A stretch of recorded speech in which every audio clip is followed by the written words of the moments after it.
What's good, everybody? It is your boy Super Saiyan Cab back with another Naruto to Boruto Shinobi Striker Jutsu breakdown / comparison for you guys. Today we have some DLC content with the Flying Raijin Jutsu being compared against the only Jutsu that I feel you can really compare it to in this game, and that is the Sharingan, guys. These Jutsu are very similar in a lot of ways, and we will go over that, and as you guys will see throughout this comparison / breakdown video.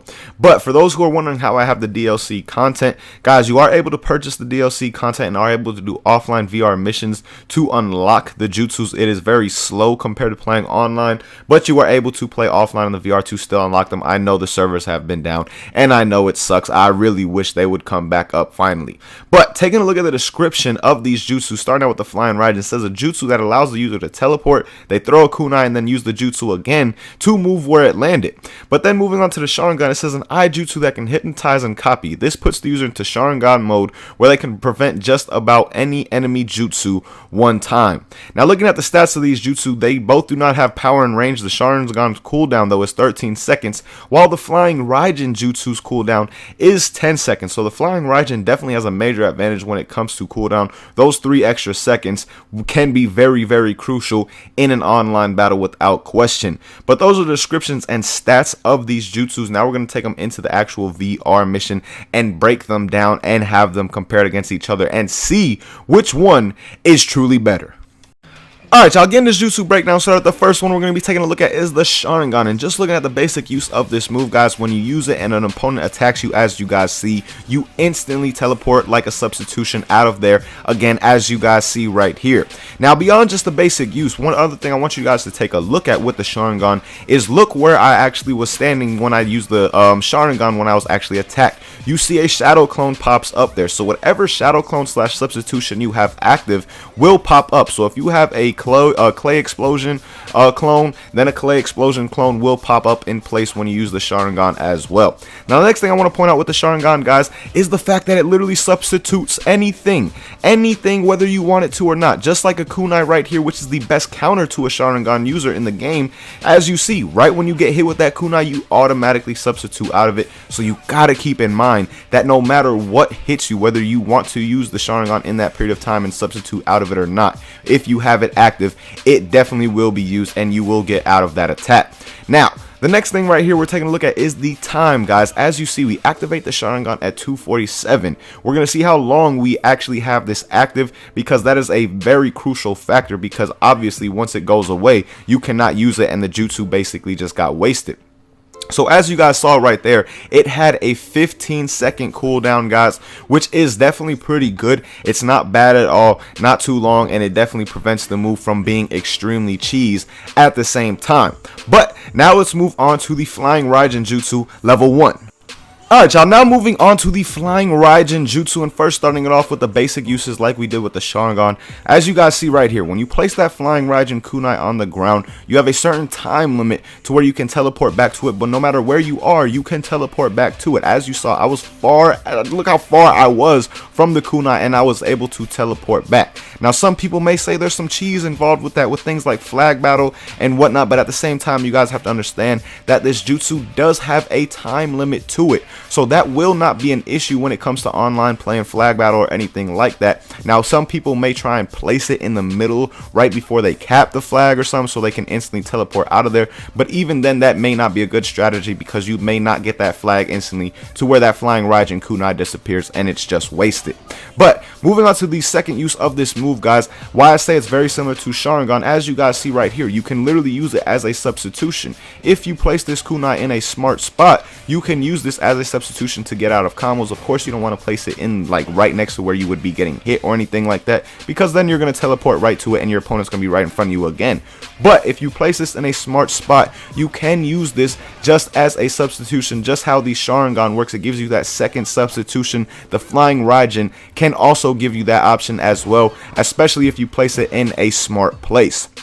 Now, the next thing we want to look at with this move, of course, is the time, because the amount of time that these jutsu last is very, very important. Now, I put the kunai down at 303, 304, somewhere around that time. And as you guys see right here, the kunai finally disappears at 249, letting us know that we have about 15 seconds from the time that we place this flying Raijin kunai down to actually teleport to it, whether we are trying to use it as a substitution or something like a mechanic for flag battle, where if you want to place it right in between the two flags, right before you cap your enemy's flag and try and teleport to it really quickly. Again, you only have 15 seconds to do so, so strategies like that will be fairly hard, and the better usage of this move clearly comes as a substitution. As I say again, to actually use it in a teleporting fashion in like flag or something like that is going to be fairly hard, because you only have 15 seconds, just like you do with the Sharingan, that this jutsu is actually active.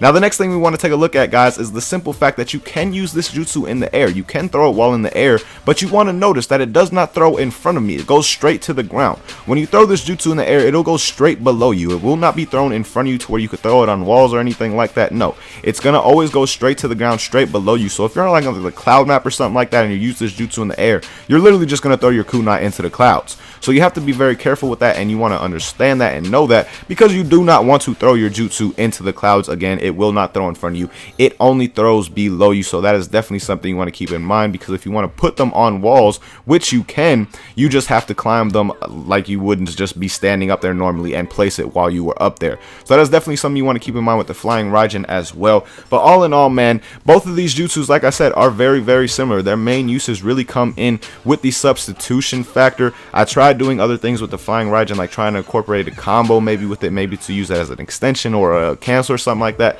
You cannot do that with that move either. So again, the main uses of both of these moves really come in as substitutions, especially for the Sharingan. But the flying Raijin does have the other feature to where you can just teleport to it no matter if you are getting hit or not. Say you are in base battle or something, that's where I can see this move really being useful as well, besides using it as a substitution.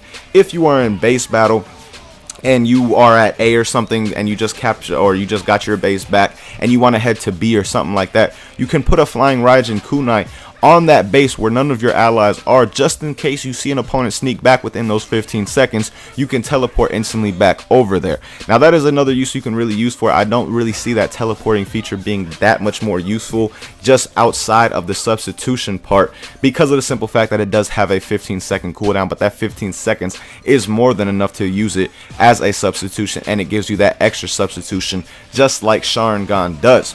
But like I said, again, it does have those additional features to it, and some negatives about Sharingan, guys. Some things you do not want to use this move with is if you have a move like Lariat. If you have something like Lariat that has super armor, you do not want to run the Sharingan, because if you have the Sharingan active while using Lariat and someone throws a kunai at you, you're still going to use that substitution and use the Sharingan, and then both of your jutsu are pretty much wasted right there. As opposed to the flying Raijin, if you place a kunai and then go into the Lariat, you're not going to automatically teleport back to it if you get hit by another opponent's kunai or something like that. You can choose when you want to actually teleport back to the kunai, which is a major advantage in my opinion over the Sharingan, because again, the Sharingan, it will teleport you out of whatever no matter what, as opposed to the flying Raijin level 1. You have choices just like another substitution. So I definitely like the flying Raijin in that sense more than the Sharingan. And all in all, guys, I'm gonna have to say that the flying Raijin level 1 is definitely better than the Sharingan, because it's better as a substitution, and you can use it again in the sense of just teleporting if you need to, maybe in base or something like that. And it also has a shorter cooldown time than the Sharingan does, because remember at the beginning of the video we saw that the Sharingan has a 13-second cooldown, while the flying Raijin level 1 does have a 10-second, which those 3 seconds can definitely be major in battles online and things like that. Now the one advantage that Sharingan has over the flying Raijin level 1 is it is an instant substitution no matter what, guys. If you get hit by an ultimate or something like that, like say you get hit by a giant shark bomb, you're instantly going to substitute out of it and take no damage, as opposed to if you're using the flying Raijin, you're going to get hit before you see it. Unless you see it in advance, you can use the flying Raijin to get away, but if you do not see that move coming and get hit with it, you're going to take the bit of damage you do until you press that L1 button to actually get out of the ultimate, as opposed with the Sharingan, it'll instantly get you out of it. And the Sharingan can get out of planetary. I do not know if the flying Raijin level 1 can as well. But again, that's really the only advantage that Sharingan has over the Flying Raijin. Besides that, I truly feel that the Flying Raijin Jutsu level 1 is definitely superior in every single way possible. But let me know you guys' thoughts on which Jutsu you guys like more down below. And also, guys, I know the servers have been down. Just try and be patient with them. It's really frustrating. Trust me, it's frustrating for myself as well. I want to play with these characters, with these Jutsu online for sure. But I promise you, these Jutsus and characters are worth the wait because they are so amazing. I love the jutsu. I love the characters. Hashirama and Minato are dope. They're my two favorite characters in this game without question. I love their jutsus, their combos, and just the fact, you know, it's Minato and Hashirama. And like I said, their jutsus are absolutely amazing, which means your CACs are going to have some absolutely amazing jutsu as well. So just bear with Bandai. I know it absolutely sucks, like I said, but once this maintenance is finally finished and the game is back up and running, I promise you, you guys will be absolutely loving this DLC.